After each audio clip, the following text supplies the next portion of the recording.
Hello everyone, I am Tayyab पाक।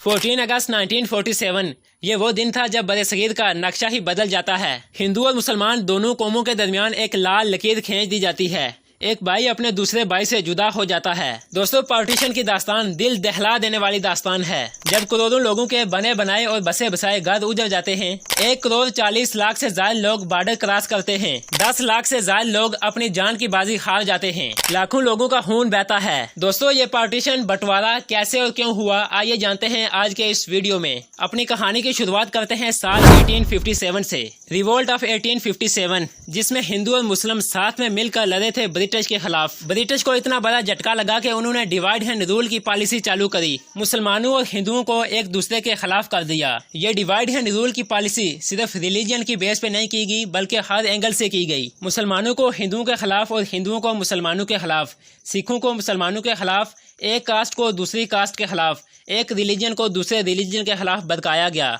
साल 1880 में पहली बार 2 नेशन थ्योरी का जिक्र किया जाता है सर सैयद अहमद खान की जानिब से। ब्रिटिश ने सर सैयद अहमद खान को कहा कि वो मुस्लिम को इंडियन नेशनल कांग्रेस का बाइकाट करने पर एग्री करें। फिर साल 1905 में बंगाल का पार्टीशन कराया जाता है ब्रिटिश के द्वारा कम्युनल लाइन्स पर। अगले साल 1906 में ऑल इंडिया मुस्लिम लीग की फाउंडेशन होती है। फिर साल 1909 में आते हैं the famous Morley Minto reforms. फिर साल 1919 में आते हैं मोंटेग्यू कैलिम्सफोर्ड रिफॉर्म्स। इन दोनों का इस्तेमाल करके ब्रिटिश एक्चुअली में पॉलिटिकली डिवाइड कर देती है लोगों को मजहब के नाम पर, सेपरेट इलेक्टोरेट्स प्रोवाइड करके। सेपरेट इलेक्टोरेट्स मतलब मजहब के नाम पर कुछ सीटें होंगी जहां पर उसी मजहब के लोग वोट कर सकते हैं, जैसा कि कुछ मुस्लिम सीटें होंगी जहां पर सिर्फ मुस्लिम लोग ही वोट कर सकते हैं, और कुछ हिंदू सीटें होंगी जहां पर सिर्फ हिंदू लोग ही वोट कर सकते हैं। दोस्तों, इसी के बीच में हिंदू और मुस्लिम के बीच दरारें बनने लगती हैं। साल 1916 में लखनऊ पैक्ट साइन किया जाता है कांग्रेस के बाल गंगाधर तिलक और मुस्लिम लीग के मोहम्मद अली जिन्ना के दरमियान। इसके तहत कांग्रेस इन सेपरेट इलेक्टोरेट्स को एक्सेप्ट करती है। कांग्रेस ऐसा क्यों करती है? उन्हें लगता है कि हिंदू और मुस्लिम के बीच में यूनिटी बढ़ेगी। साल 1915 में हिंदू महासभा की इस्टेब्लिशमेंट करी जाती है। साल 1923 में हिटलर के फैन बॉय विनायक सावरकर कहते हैं कि हिंदुत्व का हिंदुइज्म से कुछ लेना देना नहीं है, बल्कि हिंदुत्व एक पॉलिटिकल आइडियोलॉजी है। आगे चल के साल 1925 में RSS राष्ट्रीय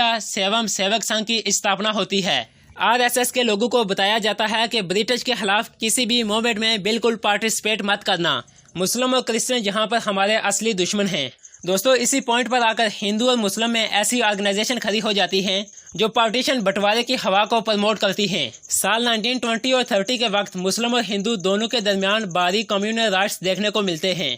पार्टीशन की हवा यहाँ से ही जन्म लेती है। साल 1933 में रहमत अली एक और हिटलर के फैन बॉय एक पैम्फलेट लिखते हैं जिसका टाइटल होता है नो और नेवर। इस पैम्फलेट को पाकिस्तान डिक्लेरेशन भी कहा जाता है। इसमें पहली बार डिमांड उठाई जाती है कि 5 northern provinces Punjab, NWFP, Kashmir, Sindh, Balochistan को एक सेपरेट मुस्लिम मुल्क बनाया जाए जिसका नाम होगा पाकिस्तान।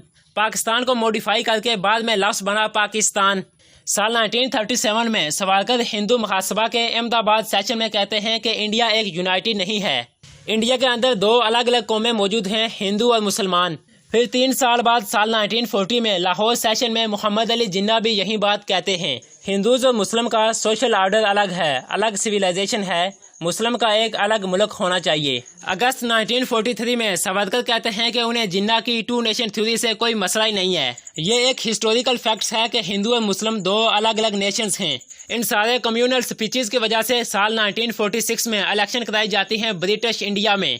इन इलेक्शंस में मुस्लिम्स के सेपरेट इलेक्टोरेट्स होते हैं। नतीजा ये निकलता है कि मुस्लिम लीग को 425 सीटें मिल जाती हैं। हालांकि कांग्रेस अभी भी नंबर 1 पे थी 923 सीट्स के साथ, लेकिन ये चीज़ बड़े क्लियरली नजर आती है कि मुस्लिम लीग एक पावरफुल फोर्स है और मेजॉरिटी मुस्लिम सीट्स को मुस्लिम लीग ही जीतती है।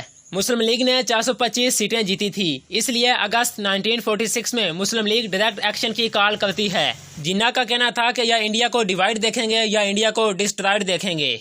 एक भारी वायलेंस देखने को मिलता है। 4000 से ज्यादा लोग मारे जाते हैं 5 दिनों के अंदर अंदर। मेजरली इस वायलेंस के विक्टिम थे हिंदू, और महात्मा गांधी अपनी लाइफ को रिस्क पर डाल के हिंदू को बचाने के लिए जाते हैं। 14 अगस्त 1947 को लोग पार्टीशन के दिन की तरह मानते हैं, लेकिन उस दिन तो पार्टीशन फॉर्मलाइज्ड हुआ था, फॉर्मली इम्प्लीमेंट किया गया था। लेकिन एक्चुअली पार्टीशन की कहानी कई सालों लंबी है, जैसे अभी आपने सुनी है। ویسے تو بہت سارے لیڈر تھے جو پارٹیشن کے اگینسٹ تھے، پنڈت جواہر لال نہرو، سردار پٹیل، مولانا آزاد، اور کئی پولیٹیکل پارٹیز بھی پارٹیشن کے خلاف تھی، جیسے انڈین نیشنل کانگریس، آل انڈیا آزاد مسلم کانفرنس، یونینسٹ پارٹی۔ لیکن مہاتما گاندھی اور خان عبد الخان غفار جیسے لوگ پارٹیشن کے خلاف تھے، انہوں نے اینڈ تک پارٹیشن کو ایکسیپٹ نہیں کیا تھا، لیکن کانگریس نے مجبوری میں آ کر اینڈ میں پارٹیشن کو ایکسیپٹ کر لیا تھا۔ لیکن سردار پٹیل جیسے لوگوں کو لگا تھا کہ پارٹیشن کو ایکسیپٹ کر کے خون خرابے کو روکا جا سکتا ہے، اور ڈر یہ تھا کہ اگر پارٹیشن نہیں ہونے دیا تو مسلم لیگ شاید ایک لارج سکیل پر وائلنس شروع کر دے۔ لیکن انفارچونیٹلی پارٹیشن کے باوجود بھی بہت زیادہ خون خرابہ ہوا۔ پارٹیشن کو روکنے کے لیے جناح کو پرائم منسٹر کی پوسٹ بھی آفر کی گئی۔ محمد علی جناح کو 3 بار پرائم منسٹر کی پوسٹ آفر کی گئی، جون 1940 میں، اکتوبر 1940 میں۔ اپریل 1947 میں مہاتما گاندھی نے جناح کو پرائم منسٹر کی پوسٹ آفر کری پارٹیشن کو ایوائڈ کرنے کے لیے، لیکن ایسا پاسبل ہوا نہیں۔ جناح اپنی بات پر ڈٹے رہے اور پارٹیشن کرا کر ہی دم لیا، لیکن اگر جناح کو کچھ ہو جاتا تو پارٹیشن کبھی بھی نہ ہوتا، کیونکہ جناح کے علاوہ مسلم لیگ میں کوئی پاورفل لیڈر تھا ہی نہیں۔ دوستو، اس پارٹیشن کی وجہ سے 20 ملین یعنی 2 کروڑ لوگ ڈسپلیس ہوئے، لاکھوں خاندانوں کا بٹوارا ہوا، 2 سے 20 لاکھ ڈیتھ ایسٹیمیٹ کی جاتی ہیں پارٹیشن کے وقت، لاکھوں کروڑوں لوگوں کا بنا بنایا بسا بسایا گھر اجڑ گیا۔ پارٹیشن کے وقت مسلم سارے پاکستان والی سائڈ آ گئے اور ہندو اور سکھ سارے انڈیا والی سائڈ چلے گئے، جس کی وجہ سے لاکھوں لوگوں کو اپنا گھر بار چھوڑنا پڑا۔ ہندو اور مسلمان دونوں قوموں کے درمیان ایک لکیر کھینچ دی گئی۔ دوستو، پارٹیشن کی داستان کافی دردناک ہے۔ مسلمانوں اور ہندوؤں کے درمیان نفرت ڈال دی گئی، مسلمان اور ہندو دونوں ایک دوسرے کے دشمن ہو گئے۔ دوستو، یہ تھی آج کی ویڈیو انڈیا پاکستان پارٹیشن کے حوالے سے۔ آج کے لیے اتنا ہی، پھر ملتے ہیں اپنی اگلی ویڈیو میں۔